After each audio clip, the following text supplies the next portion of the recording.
بسم اللہ الرحمن الرحیم۔ عزیز طلباء، امید ہے آپ سب بخیریت ہوں گے۔ اللہ تعالیٰ آپ سب کو اپنے حفظ و امان میں رکھے۔ عزیز طلباء، آج جو سبق ہم پڑھ رہے ہیں یہ ہمارا اس قاعدے کا، نورانی قاعدے کا، مدنی قاعدے کا یہ آخری سبق ہے۔ اس میں ہم سیکھیں گے وقف کرنے کا طریقہ۔ وقف کیا ہے؟ سٹاپ کرنا، رکنا، ٹھہر جانا، سانس لینا۔ کیونکہ قرآن پاک میں آیت سے آیت ہم جوڑ کے بھی پڑھ سکتے ہیں اور دو آیتوں کے درمیان میں ہم رک بھی سکتے ہیں۔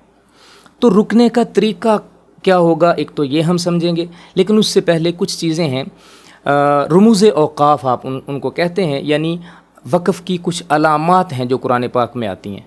ان سے ہمیں معلوم ہوتا ہے کہ یہاں پہ ہم نے وقف کرنا ہے یا وقف نہیں کرنا، ٹھیک ہے؟ ان مثالوں کے اوپر ایک نظر ڈالتے ہیں۔ سب سے پہلے تو یہ دیکھیے، یہ گول دائرہ ہوگا اور اس کے اوپر کوئی نہ کوئی ڈیجٹ لکھا ہوگا، مطلب 10، 15، 20 کچھ بھی لکھا ہو سکتا ہے۔ تو یہ آیت کا نمبر ہوتا ہے، جو آیت آپ نے پڑھ لی ہے اس کا یہ نمبر ہے، ٹھیک ہے؟ جس جگہ پہ یہ آ جائے گا اس کو کہتے ہیں وقف تام۔ یہ آیت کے مکمل ہونے کی علامت ہے، ٹھیک ہے؟ یہاں ٹھہر جانا چاہیے۔ اگر آپ سانس لینا چاہتے ہیں تو یہاں یہ سب سے بہترین جگہ ہے رکنے کی، سانس لینے کی، ٹھیک ہے؟ اس کے بعد یہ میم ہے، اور میم جو ہے یہاں پہ تو آپ کا ارادہ اگر ہے اگلی آیت ساتھ ملانے کا تو آپ ساتھ ملا سکتے ہیں، ٹھیک ہے؟ جہاں پہ آیت ختم ہو رہی ہے آپ اگلی آیت کے ساتھ آیت ملا بھی سکتے ہیں، کوئی حرج نہیں ہے۔ لیکن جس جگہ پہ میم آ جائے، یہ واحد لفظ ہے، اس کو یاد رکھیے۔ میم جو ہے جس جگہ پہ بھی آ جائے گا یہ وقف لازم کی علامت ہے، یعنی یہاں پہ رکنا ضروری ہے، ٹھہرنا ہی ٹھہرنا ہے، آپ کو سانس لینا ہی پڑے گا، ٹھیک ہے؟ تو یہاں پہ ٹھہرنا ضروری ہے، ورنہ علماء نے لکھا ہے کہ اس سے معنی بھی بدل جاتا ہے۔ اسی طرح یہ طا ہے، وقف کی علامت ہے، وقف مطلق، ٹھیک ہے؟ یہاں پہ آپ رک سکتے ہیں، آپ کی مرضی ہے، رکنا چاہیں رک بھی سکتے ہیں، نہ رکنا چاہیں تو نہ رکیں۔ جیم پہ بھی اسی طرح ٹھہرنا بھی ٹھیک ہے، اور نہ ٹھہرنا جو ہے وہ بھی درست ہے، جائز ہے۔ زا، یہاں ٹھہرنا جائز ہے، لیکن اگر نہیں ٹھہرتے تو یہ زیادہ بہتر ہے، لیکن ٹھہرنے میں حرج کوئی نہیں ہے۔ اسی طرح سواد آئے گا کسی جگہ پہ آیتوں کے اندر، یہ اکیلے لفظ لکھے ہوئے آئیں گے، ٹھیک ہے؟ یہ کسی لفظ کے ساتھ جڑ کے نہیں آئیں گے۔ سواد لکھا ہوا ہوگا، یہ وقف مرخص کی علامت ہے، یہاں پہ ملا کر پڑھنا چاہیے، ٹھیک ہے؟ یہاں جس جگہ پہ سواد آ جائے وہاں پہ چاہیے یہ کہ ملا کے پڑھیں، لیکن اگر کوئی ملا کے نہیں پڑھتا تو اس سے معنی میں فرق نہیں آتا۔ اسی طرح لام الف لکھا ہوا آئے گا، اس طرح سے نا، لام الف جس جگہ پہ بھی لکھا ہوا آئے، یہاں ٹھہرنے میں اور نہ ٹھہرنے میں اختلاف ہے۔ اگر تو آیت کے اوپر لکھا ہوا ہے، علماء اجازت دیتے ہیں کہ یہاں آپ ٹھہر سکتے ہیں، یعنی آیت ختم ہو رہی ہے، گول دائرہ بنا ہوا ہے، وہاں اس کے اوپر لام الف ہے تو وہاں آپ کو اجازت ہے، آپ رک سکتے ہیں۔ اور اگر یہ آیت کے درمیان میں آ جائے، جہاں پہ آیت ختم نہیں ہو رہی، گول دائرہ نہیں بنا ہوا، ویسے ہی درمیان میں یہ آ گیا، تو وہاں بعض علماء نے یہ لکھا ہے کہ رک سکتے ہیں، بعض یہ کہتے ہیں کہ یہاں پہ رکنا نہیں چاہیے بلکہ آگے ملا کے ہی پڑھنا چاہیے۔ یہ تھے اس کے موٹے سے اصول۔ اب آگے دیکھتے ہیں، جس وقت ہم نے رکنا ہے تو ہم نے کن چیزوں کا خیال رکھنا ہے؟ ہمیشہ یاد رکھیے، ایک زبر، ایک زیر، ایک پیش، جہاں بھی آ جائیں اگر آپ وہاں سٹاپ کر رہے ہیں تو یہ زیر، زبر، پیش اڑ جائیں گی، ختم ہو جائیں گی۔ اسی طرح 2 زیر اور 2 پیش یہ بھی ختم ہو جائیں گی، ٹھیک ہے؟ چند مثالیں قرآن میں ہم دیکھ لیتے ہیں۔ مثال کے طور پہ یہ صادقین، یہ آخر میں آخری حرف جو ہے اس کے اوپر زبر ہے، تو میں نے کہا تھا کہ آخری حرف سے زبر، زیر، پیش جب سٹاپ کریں گے تو ختم ہو جائیں گی۔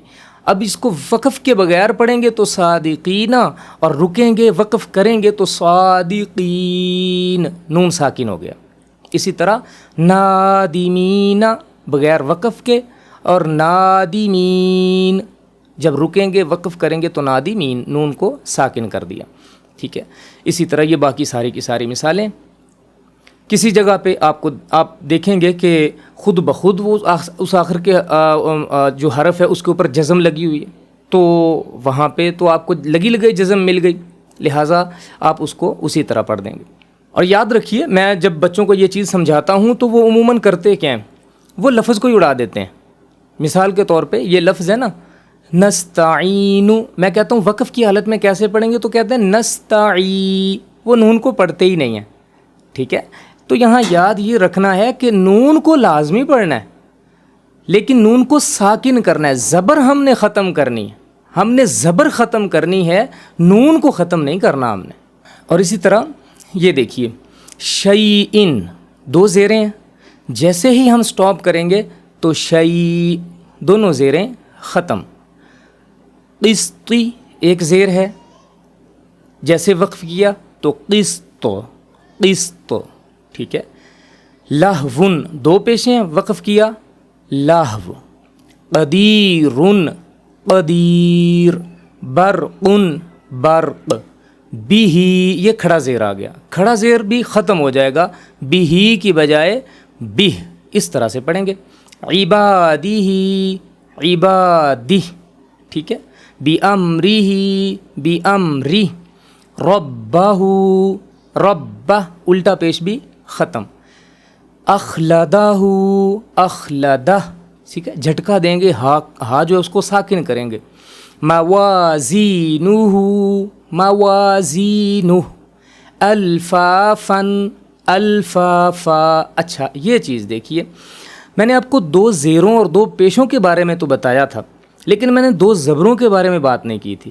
دو زبر جب آتے ہیں نا تو عموماً ان کے ساتھ الف ہوتا ہے، تو الف کی وجہ سے ایک زبر بھی بچ جاتا ہے اور الف بھی پڑھا جاتا ہے، لہٰذا الفافن جو ہے یہاں الفافا ایسے پڑھیں گے وقف کی حالت میں، وقف کے بغیر الفافن، وقف کے ساتھ الفافا۔ اسی طرح علمن، علما۔ نبیًّا، نبیّا، ٹھیک ہے۔ اسی طرح آگے دیکھیے قوتاً، اب یہاں پہ دو زبریں آ گئی ہیں لیکن الف نہیں ہے، ٹھیک ہے۔ اب یہ دو زبریں ختم، ساکن ہو جائے گا، ہا جو تا ہے وہ ہا بن جائے گا۔ اچھا یہ چیز بھی شاید میں نے آپ کو پہلے نہیں بتائی، یہ جو گول تا ہوتی ہے نا، گول تا، وقف کرنے کے ٹائم پہ یہ ہا بن جاتی، ہا ساکن، ہا ساکن، یعنی کہ دو زبریں بھی اڑ گئیں، دو نقطے بھی اڑ گئے، لہٰذا قوتاً کی بجائے قوہ، قوہ ایسے کر کے پڑھیں گے۔ رقبتن کی بجائے رقبہ، جاریتن کی بجائے جاریہ۔ وتولا، وتولا، ٹھیک ہے۔ یہ دیکھیں کھڑا زبر اگر آ جاتا ہے تو وقف کی حالت میں بھی ویسے ہی پڑھا جائے گا، بغیر وقف کے بھی ویسے ہی پڑھا جائے گا۔ من الاولا، من الاولا۔ فترضى، فترضى۔ وانحر، ٹھیک ہے، وانحر، یہ پہلے ہی را جو ہے وہ ساکن ہے، لہٰذا وقف کی حالت میں بھی ساکن ہی پڑھیں گے۔ فرغب، آلریڈی با ساکن ہے اور اس کو وقف کی حالت میں بھی فرغب ہی پڑھیں گے۔ فحدث، فحدث۔ فیہا، فیہا۔ تہتدوا، تہتدوا۔ قولی، قولی، ٹھیک ہے۔ یا ساکن، اس کے بعد اس سے پہلے زیر ہے تو اس کو وقف کی حالت میں بھی اسی طرح پڑھیں گے اور بغیر وقف کے بھی ایسے ہی پڑھیں گے، قولی، قولی۔ اچھا آگے کچھ چیزیں ایسی ہیں جو قرآن پاک میں عموماً استعمال ہوتی ہیں، جیسے یہ چھوٹا سا ایک نون، یہ چھوٹا سا نون کبھی کبھی یہ اس جگہ پہ آتا ہے جہاں وقف ہو رہا ہوتا ہے، تو وہاں ہم کیا کریں گے؟ اگر وقف ہو رہا ہے تو خیرا، ٹھیک ہے، خیرا۔ الوصیۃ، لیکن جب ہم سٹاپ نہیں کریں گے، وقف کے بغیر پڑھیں گے تو ہم پڑھیں گے خیرن الوصیۃ، ٹھیک ہے۔ اب یہ اوپر والی جو مثال ہے یہ وقف کے بغیر ہے، خیرن الوصیۃ، لیکن وقف کیا تو خیرا الوصیۃ، ٹھیک ہے۔ اسی طرح شیبن السماء، شیبن السماء، شیبن السماء، ٹھیک ہے، اس طرح سے پڑھ رہے ہیں ہم، شیبن السماء بغیر وقف کے، شیبا السماء وقف کے ساتھ۔